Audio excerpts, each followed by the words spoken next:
Krabi, Krabi, Krabi. Vous avez vu? Nouveau setup. N'est-ce pas magnifique?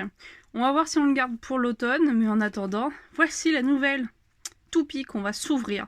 Alors, cette toupie est très chère à mon cœur puisqu'il s'agit de la Burn Fireblaze. C'est, du coup, l'avant-dernière toupie qui me manque pour compléter toutes mes rééditions Metal Fight.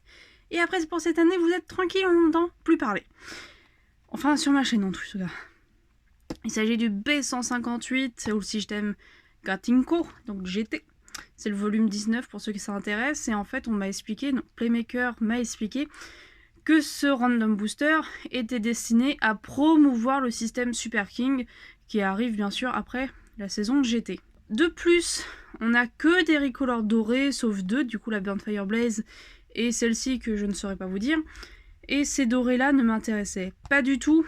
Et voilà, du coup on va skip un peu tout ça et on va se concentrer sur la Burn Fireblaze. Donc je ne sais pas si vous êtes au courant, la Burn Fireblaze connaît aussi une deuxième réédition, donc une recolor en bleu. Et je possède actuellement que le layer et j'aimerais trouver le reste. Et du coup ici le personnage, pour ceux qui connaissent pas, c'est le papa de Jinka. Donc Jinka c'est le personnage principal dans Metal Fight.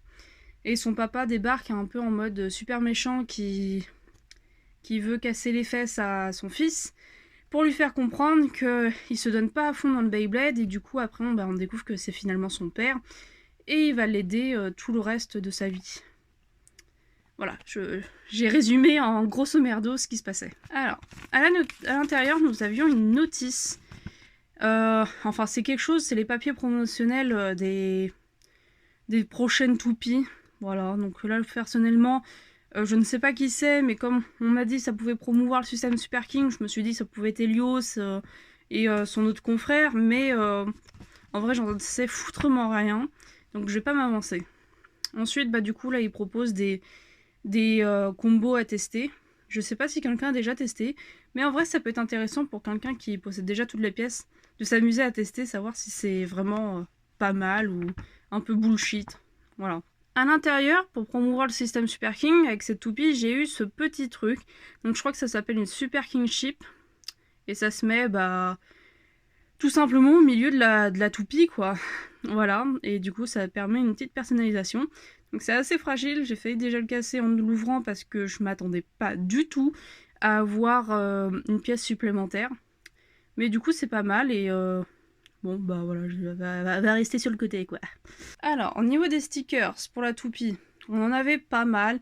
Mais en vrai, ça va, ils sont pas conséquents. Je trouve qu'ils sont plutôt corrects. Et du coup, voici la fameuse Burn Fireblaze. Elle est magnifique. Je suis vraiment trop contente que mon oncle me l'ait acheté pour mon anniversaire. Clairement, j'en suis ravie. Du coup, j'ai déjà mis tous les stickers.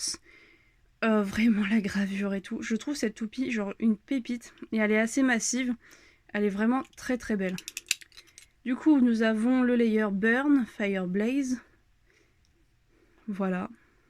Typique d'endurance. De toute façon, c'est une toupie de type endurance. Je trouve les couleurs sont majestueuses et tout. Vraiment, je trouve cette toupie vraiment très très belle. Je trouve que c'est vraiment une réédition très très bien respectée. Au niveau du disque, on avait le disque Yell. Du coup, le disque, je le connais très bien puisqu'on le retrouve sur le disque, sur le combo de la toupie Acid Anubis et à l'orbite. Donc c'est un disque équilibré, favorisant bien entendu l'endurance, mais aussi un peu plus la défense puisque le poids est plutôt réparti vers le milieu. Du coup, c'est pas mal pour l'attaque. A contrario, un poids réparti plus vers l'extérieur sera mieux pour l'endurance. Ensuite, du coup, au niveau du driver, nous avons le driver Wedge. Du coup, avec sa pointe haute en métal, du coup, on sait tous que le métal favorise à l'heure actuelle l'endurance au niveau du stadium. Et légèrement pointu, mais c'est pas très très très visible. Mais clairement, il est plutôt pas mal. Il est assez haut, et par contre, je compte pas du tout l'abîmer. De ce fait, je vais pas pouvoir le tester. Mais si un jour j'ai l'occasion de pouvoir le tester, je pense qu'il y a moyen de faire des très bonnes choses avec. Au niveau d'écran, c'est ultra... je pense que vous l'entendez. On dirait qu'il n'y en a juste pas. Les pointes sont vraiment pas hautes du tout. L'écran, on dirait qu'ils sont inexistants. Ça, c'est un peu dommage pour ceux qui veulent jouer cette toupie. Mais après, que dire de plus? Vraiment, je pense que sa beauté nous laissera tous sans voix. Et voilà les amis, alors je sais que cet unboxing est un peu court comme d'habitude, mais disons que je refuse de les faire combattre et je n'ai pas grand chose de plus à dire. Donc voilà, je m'excuse un peu avance et moi en tout cas ça me suffit, donc je me vois pas dire grand chose de plus. En tout cas, bah, j'espère que vous aussi vous appréciez cette toupie. Dites-moi en commentaire si vous la voulez, si vous la possédez. Et franchement, foncez sur les rééditions de Metal Fight. Il nous reste plus qu'un set sur cette chaîne à ouvrir, ainsi que bah, du coup sa confrère en bleu, et on aura fini les vidéos pour la série Metal Fight. Voilà, allez, des gros bisous, plein de bisous sur vos petites pinces, et à une prochaine vidéo.